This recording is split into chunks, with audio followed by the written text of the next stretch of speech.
नमस्ते and welcome back to Simply Stupid, जहाँ में आता जाता कुछ नहीं बट हम कर सभी कुछ लेते हैं। तो चलिए स्टार्ट करते हैं फायरबेस रियल टाइम डेटाबेस में डेटा पहुंचाने का प्रोसेस। स्टूपिड, ये पहला स्टेप एक बहुत ही जनरल स्टेप है for any system and any programming language, चाहे हमें डेटाबेस में राइट करना हो या फिर डेटाबेस से रीड करना हो। तो सबसे पहले खोलिए अपना फायरबेस का project, for example baby WhatsApp. अब यहाँ प्रोजेक्ट सेटिंग से जनरल में जाना है, स्क्रॉल डाउन एंड आपको योर ऐप सेक्शन में काफ़ी सारे खाली आइकन्स मिल जाएंगे। अभी सिंस हम एक वेब ऐप बना रहे हैं तो इस आइकन पे क्लिक करें। यहाँ पे ऐप का निकनेम डालिए बेबी व्हाट्सएप वेब। अब हमें फायरबेस होस्टिंग की ज़रूरत नहीं है तो this can remain unchecked. Click on register app. इसको लोड होने में थोड़ा सा टाइम लगेगा and then continue to console. अब कंसोल में वापस आकर दिखेगा योर एप्स में बेबी व्हाट्सएप दिख रहा है अलॉन्ग विथ 3 ऑप्शंस। इन 3 ऑप्शंस में से हमारे काम का सिर्फ लास्ट वाला कन्फिग का ऑप्शन है। ये कन्फिग वाला कोड खोलकर रखें अभी, बिकॉज ये थोड़ी देर में काम आएगा।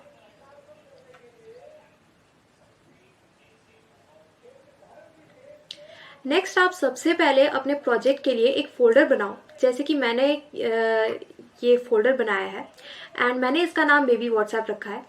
ये ही फोल्डर मैंने अपनी आईडी में खोला हुआ है। इस फोल्डर को हम अपनी पेरेंट डायरेक्टरी बोलते हैं एंड इस पेरेंट डायरेक्टरी में मैंने एक और फोल्डर क्रिएट कर रखा है पब्लिक नाम से। ये एक जनरल अप्रोच है किसी भी वेब डेवलपमेंट प्रोजेक्ट की, ताकि हमारा सारा कंटेंट अच्छे से ऑर्गेनाइज रहे। अभी के लिए हम फोकस करते हैं क्लाउड कंप्यूटिंग वाले पार्ट पर।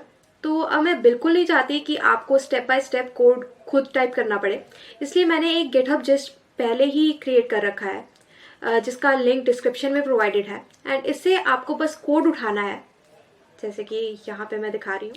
अब मैं बिल्कुल नहीं चाहती कि आपको स्टेप बाय स्टेप कोड खुद टाइप करना पड़े, इसलिए मैंने गिटहब जस्ट पहले से ही क्रिएट कर रखा है जिसका लिंक डिस्क्रिप्शन में प्रोवाइडेड है एंड इससे आपको बस कोड उठाना है, जैसे कि मैं अभी कर रही हूँ। ये पूरा पार्ट सिलेक्ट कर लेना है एंड इस index.html में फाइल में जाके पेस्ट कर देना है। देन वापस जाना है फायरबेस पर जहाँ कॉन्फ़िगरेशन डिटेल्स खुली हुई है एंड इसको पूरा सिलेक्ट करना है हमें।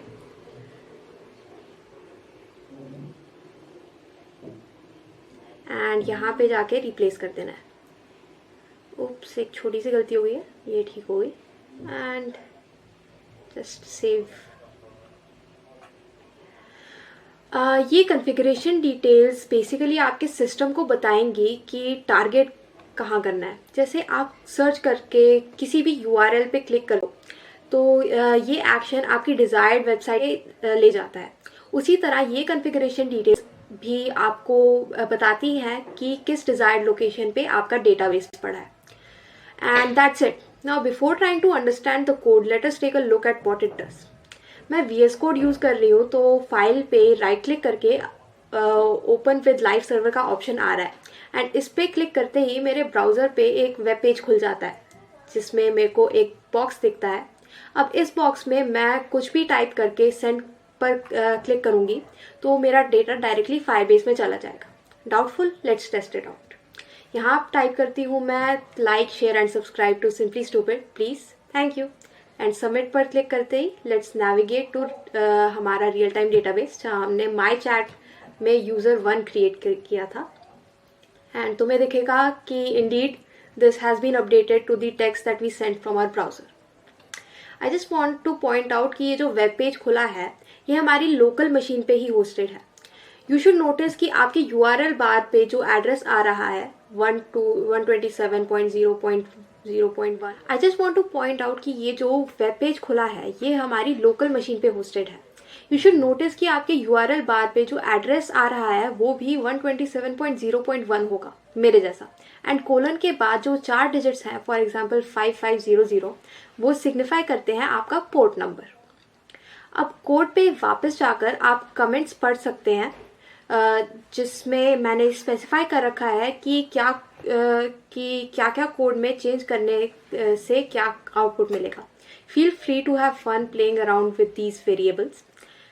सो कॉन्ग्रेचुलेशंस, आपने इस वीडियो में सीखा कि आप अपने सिस्टम को क्लाउड के साथ कैसे कनेक्ट कर सकते हैं एंड बेसिकली डेटा को राइट कैसे करते हैं डेटाबेस पर। नेक्स्ट वीडियो में हम कंटिन्यू करेंगे एंड सीखेंगे डेटा रीड कैसे होता है, बिकॉज ऑब्वियसली एक चैट ऐप के लिए आप अपने दोस्त को टेक्स्ट भेजना भी चाहते हैं एंड इक्वली इंपॉर्टेंटली उनके टेक्स्ट रिसीव भी करना चाहते हैं। तो thank you for watching and बिना टाइम वेस्ट किए let's move on to reading from Firebase and don't forget to like, share and subscribe please. Thank you.